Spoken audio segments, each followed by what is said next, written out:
What is up, guys? Welcome back to the W Royale YouTube channel. It is week 13 of the NFL. It's another Bipocalypse week. It is hard to set fantasy football lineups. We're going to try to help you out with some game previews. We're going to talk about the Jonathan Taylor injury. We're going to talk about a lot of stuff. So stay tuned through the intro. Make sure you like and subscribe to the channel while you're here.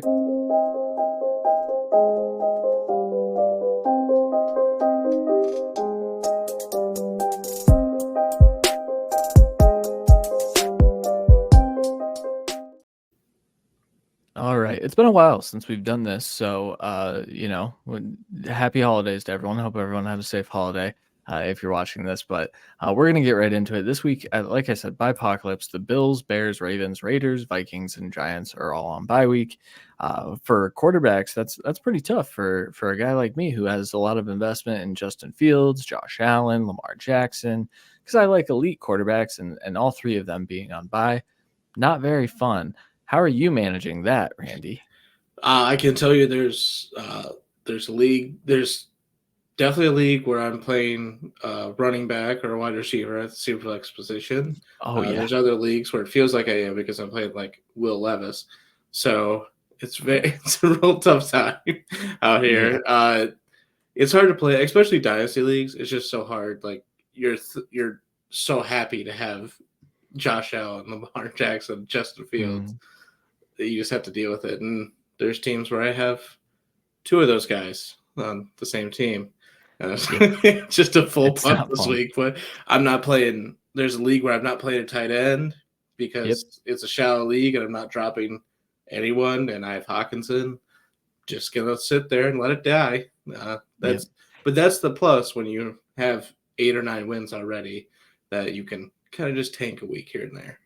Right. And that's part of like draft a good team so you can be in the playoffs before this Bipocalypse. But I was really shaking my fist at the schedule makers today as I went through and set all my lineups. I was not happy about it. But all right, let's get into the big news. Jonathan Taylor, broken finger, out 2 to 3 weeks. Allegedly, the timeline's still a little off. They're not entirely sure how long it'll take him to come back.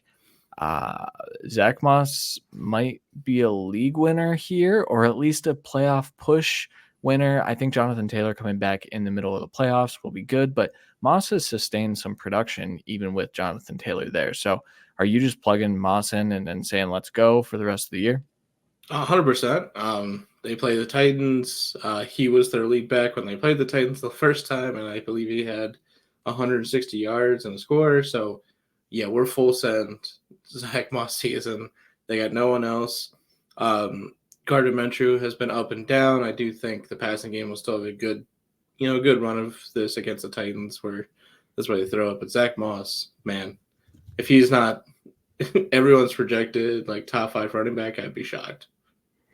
For sure. And I think it's worth noting, too, that the Colts are in a playoff spot as we speak, which is kind of crazy to think about, especially with everything they've dealt with. I kind of anticipated they had that type of ceiling after seeing Anthony Richardson, but this is a team that is very win now. And so I think Zack Moss will be pivotal if they're going to try to push for that last playoff spot through the end of the year. I also expect top 5-ish workload. I think, we'll see. I think his production is going to vary week to week. I think they might mix another back in here and there because they seem to really like doing that, as we've seen with both of them healthy. But I can't believe we're sitting here in the year 2023 saying Zack Moss could be a league winning type of player. It's crazy. So many people just like Kate Machu, just full neck out for Zack Moss for the whole time of of his Bills run, and didn't do anything. Finally does something.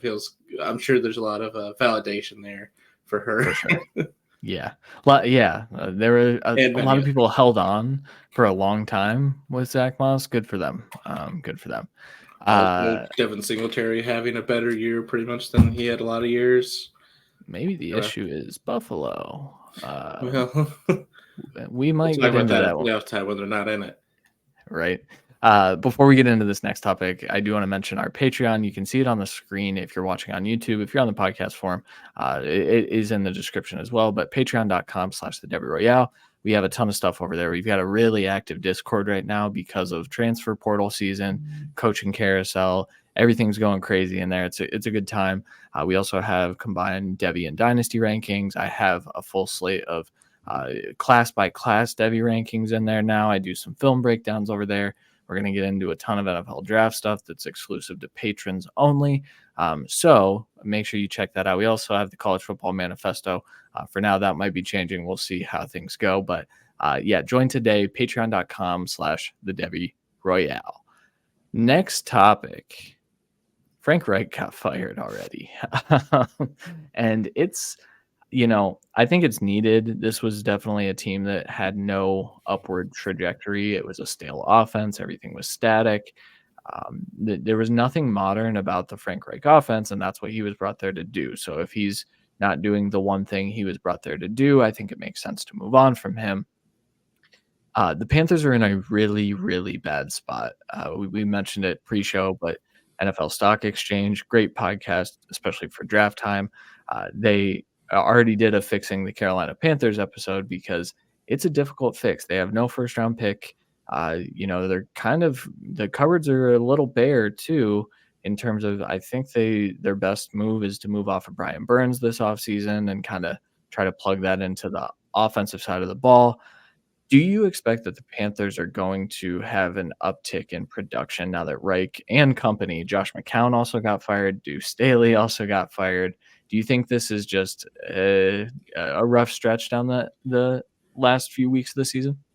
Yeah, I do. I know we joked about it pre-show, but the coach get fired. Everyone now is going to predict them to win this week, just because that's apparently how the league always works. It does seem like it happens a lot. I won't deny that, but I mean, you'd have to think whoever the new person in charge, but I can't even remember who it is at this point.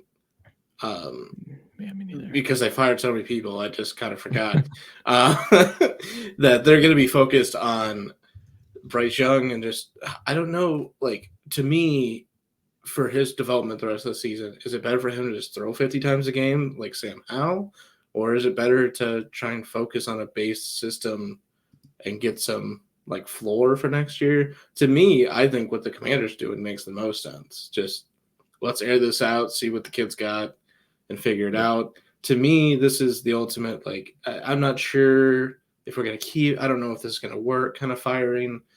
When you're in that situation, you just drafted a rookie quarterback, it makes a ton of sense to me to clean house. It does give a little bit of bad looks firing 2 coaches in 2 years in the middle of the season, but it seems like he got rid of everyone in the building that wanted CJ Stroud.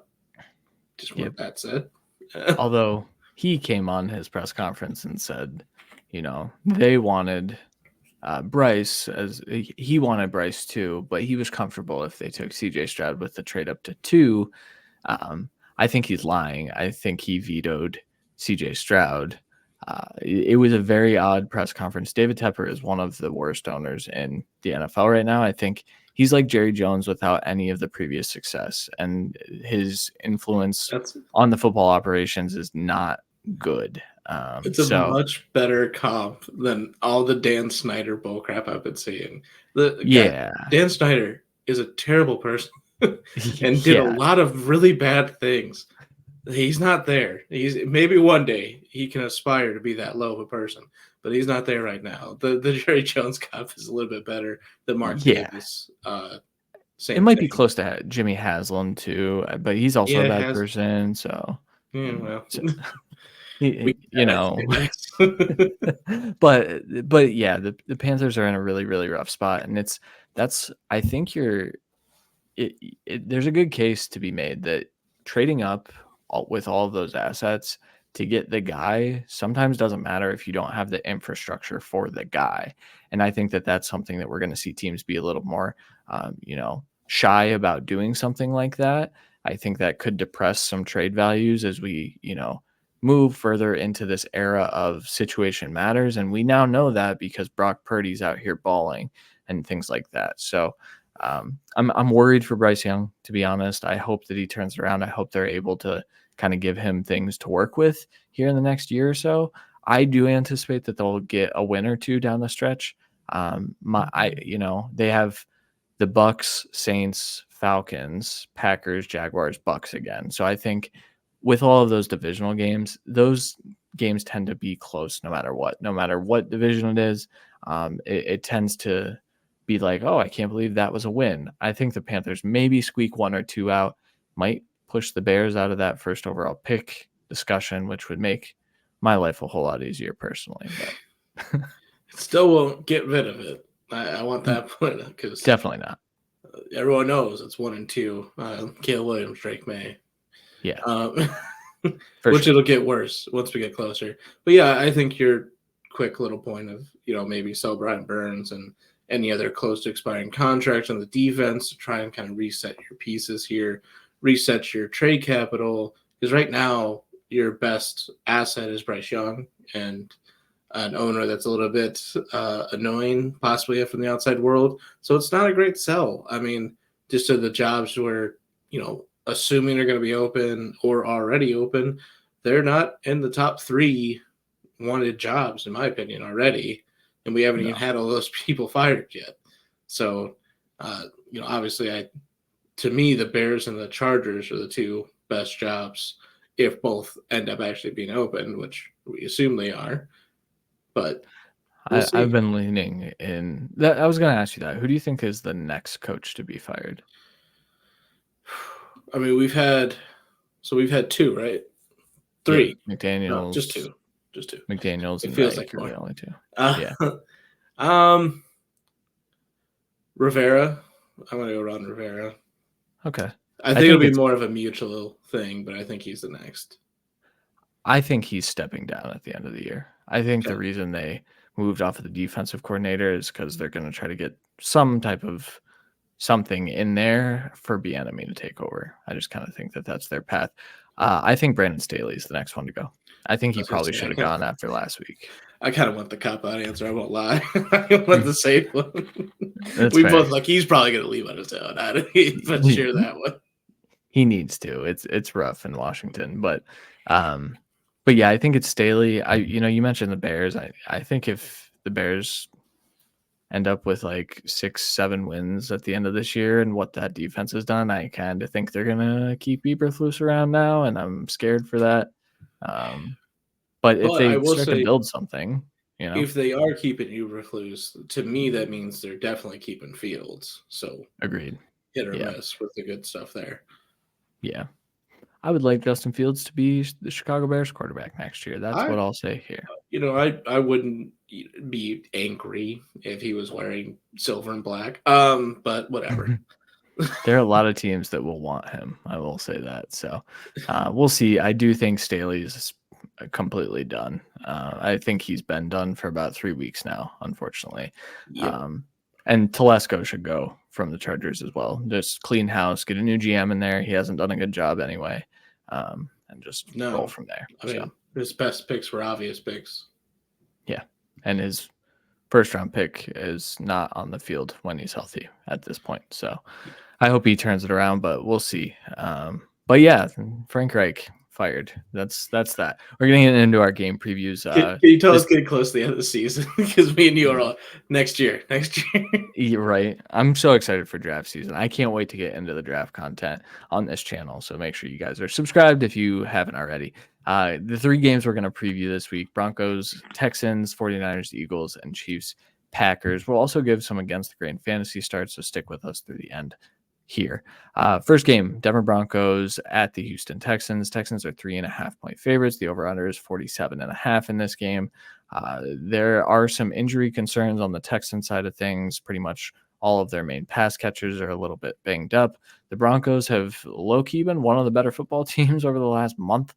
They have won 5 in a row. They've beat Patrick Mahomes, Josh Allen, Justin Fields in the last. No, he doesn't belong in that conversation, but they've been playing Thompson Robinson. Yeah, exactly. They're playing really well. I think they're doing a lot of things very efficiently on offense. How do you see this game playing out, Randy? I really want to just like full send it's Texans, obviously, type guy, but the Texans defense has been a little up and down of late. The offense has slowed down a bit, mainly because of these injuries. I'm pretty confident that Tank's going to play. I think Nico's going to play. I think there's about 80% chance that Noah Brown plays and like a 50% chance that Schultz plays. Schultz has been an integral part of moving the ball in this offense, so that's going to take a big hit. Maybe that dumps down to more Devin Singletary or just more for the pass catchers. But the other side, they're playing very efficient ball on Denver's offense. They're using 3 running backs where P. Ryan and Javonta are both fantasy relevant. Cortland Sutton is somehow catching a touchdown every single week. It doesn't make any sense to me. And almost catching them too. So I think there's a lot of fantasy assets here you can at least play, especially with the Bipocalypse type of week we have. But I'm gonna. You want to feed the hot hand, but I'm riding or dying with CJ. Yeah, for what it's worth, both of these defenses, like you mentioned, the Texans have been up and down. Broncos have been as well, but these offenses are going crazy. Houston has the 9th ranked offense via DVOA this year, which is insane with a rookie quarterback and that kind of stable of running backs that they've trotted out there. I think Devin Singletary has been awesome. I think you play him in this game. I think you play whichever pass catchers are healthy at this point. From on the Texan side of things, I mean, 2 receivers are finishing with more than 15 fantasy points almost on a weekly basis. So whoever the 2 receivers are, it might be, who's their third guy that I can't think of right Noah now Brown. that had. Yeah, Noah Brown had like 160 yards a few weeks ago. And so I think if he's the one they trot out there, you play him. This is an exciting matchup. I think, if you're building DFS matchups, I wouldn't, shy away from this game at all. The over-under is high enough that I think it's going to be a high-scoring game. And I think the Broncos cover 3.5. I think the Texans might win this one, though. I think the Texans have a decent shot to win the AFC South at this point. Yeah, I mean, I think we all were full sending the Jaguars, but at this point, it's a toss-up. I am going to take the Texans and the over, but if it's the under, it's one of those games where I think if it's the under, the Broncos win. Yeah, I'm going to take the over as well. And like I said, I think Texans win by like a point, 2 points, 3 points, something like that, somewhere under 3.5. Next game that we're talking about, the San Francisco 49ers, 3-point road favorites heading to Philadelphia to play the Eagles. Over under in this one is 46.5. Kyle Shanahan said earlier today or earlier this week that they shouldn't be favored. It should be the team that is winning at an incredibly high rate right now. I think he's probably right in terms of like, I guess I think the 49ers are probably the better football team. And so maybe I'd favor them, but I also think Vegas is being a little risky with this one. So how do you see this one playing out? Yeah, I take that as more of like stuff I do like you if we play each other in fantasy playoffs, just like second we're faced up, congrats, Christian. My team ain't got it this week. You always win. You're great at third place. You're gonna get. You got this. Works every year. It somehow works. So I'm gonna say it's more like that. But yeah, the Eagles have been winning very close games against some ridiculously tough opponents of late. So I think he's right in that sense, even if it is slightly joking. But the Eagles should be favored at home, in my opinion, and I definitely think the Eagles win this one. I think this is a tough matchup, obviously, for both running backs. Even CMC, the best running back in the league, is going to struggle against this Eagles defensive front. Brock Purdy should be able to go crazy against this defense, though. They're missing a lot of linebackers, so Kittle should have a good game. Debo should have a good game outside the backfield and outside. And Ayuk is incredible, so hopefully that continues this week. But CMC, I mean, you're playing him. I think you're going to be hoping for a lot of pass catching this week, which is perfectly fine. Other side, it's kind of the same thing. I mean, the 49ers are susceptible to the pass as well, so let's hope Hurts can kind of turn it on this week. I know he's not fully healthy, but they're going to need a big game from him. But I think they can pull this one out, and I'll take the Eagles to cover for sure, definitely to win. But I'm actually going to go the under. Yeah, I'm hitting the under as well in this one. I think this is one of those games where both teams just leave everything on the field in terms of like some teams don't roll out their entire playbook throughout the year, or don't they might roll out their entire playbook but only show a look and then pull out of it or something like that. I think this is a game where Kyle Shanahan just gets absolutely in his bag, and I worry about that because I think that the Eagles can be attacked in the middle of the field because of the linebackers, and that's where Brock Purdy is actually really good. And so, as I'm saying this, I mentioned maybe the Eagles should be favored. Just based on what their resume says, but I am going to take the 49ers to win this football game. I do think it hits the under just barely. I think this is going to be one of those, one score type of games, but I think the 49ers win probably by a field goal or something close is what I expect.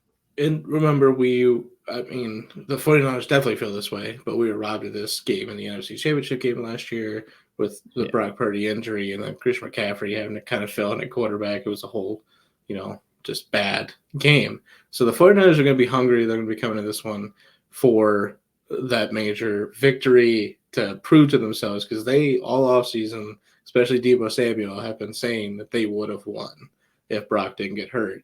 So here we get a chance to prove it. I know it's a different year, different situation, but it doesn't feel like it. So let's see if they can do it.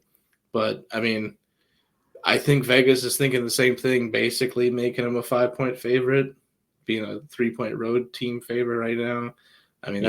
That's why it's egregious to me, but yeah, we'll see how it goes. Eagles is my pick. You pick 49ers. Let's see what happens. Yeah.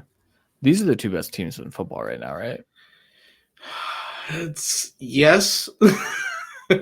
I mean, so. Like on any given week, though, we know the Dolphins are absolutely lethal. We know the Chiefs and honestly, the Bills can pretty much play with anyone, even though the Bills are losing a lot of these big games. But we know they could play with them. So, but as of right now, I would agree it's these two teams. Yeah, I think the Cowboys deserve mention as well. And that we'll see how tonight finishes. Yeah, that's true. All right, last game we're talking about Kansas City Chiefs. Who, we really didn't mention in that best of the best tier, and I don't know that they are against the Green Bay Packers. Or under in this one's 42.5. The Chiefs are 6-point road favorites. They kind of turned it on a little bit last week. It was kind of like a comeback down to earth type of game for the Raiders. They just couldn't get anything going, and then Patrick Mahomes kind of turned it on. Rashee Rice was really good. Rashee Rice saw an ample amount of targets, just so many targets, and I think that that's kind of the key to unlocking the Chiefs' offense. This one's interesting, though, because the Packers are coming off a huge win against Detroit on Thanksgiving. Jordan Love has been playing some really good football over the last few weeks, and this is a primetime game where I think that 6 points on the road seems like a lot to me. How do you see this one? We didn't give a lot of talk to Kansas City, like you said there, but this defense has been elite this year. I think they're going to stifle everything the Packers want to do. The Packers last week were able to run the ball, get Love really comfortable, and they were efficient in that. And Detroit's a good run defense, so there's a lot of props to be made there. But the Chiefs have looked even better than the Lions against the rush. I think they're able to quell A.J. Dillon for sure. And if Aaron Jones comes back, I think that does give him a bit more of a spark. But this is going to have to be won by Jordan Love. So the receivers can have a good game, but I think Jordan Love comes up with some costly turnovers, especially in the first half. And the Chiefs roll here. I'm going to take the Chiefs and the points. In the under, though. Yeah, that's the interesting one here. I think if the Chiefs rout the Packers, I think it's the clear under, right? Because that means the Packers weren't able to get going. I do have a little bit of faith that the Packers will be able to move the football. I do think Jordan Love is susceptible to like 2 to 3 picks in this game, if I'm being completely honest with you. But I think that they could come in the second half after, this has been a back and forth type of game. I'm going to take the Packers to cover, the Chiefs to win, and I'm going to take the over, but just barely, like a 44, maybe 45, around there. This to me is going to be a fun football game to watch, though, because I'm very curious to see if Jordan Love continues building on what he was able to do over the last few weeks, really. I mean, props to him if he does. I'm not trusting it as of now. That's completely fair. This hasn't been a good football team for the majority of this year. No. And it's mostly just like it seems like something clicked. And so I think that they'll ride that, but we'll see. I mean, the Chiefs are also about to start clicking, I think. So that's the scary part.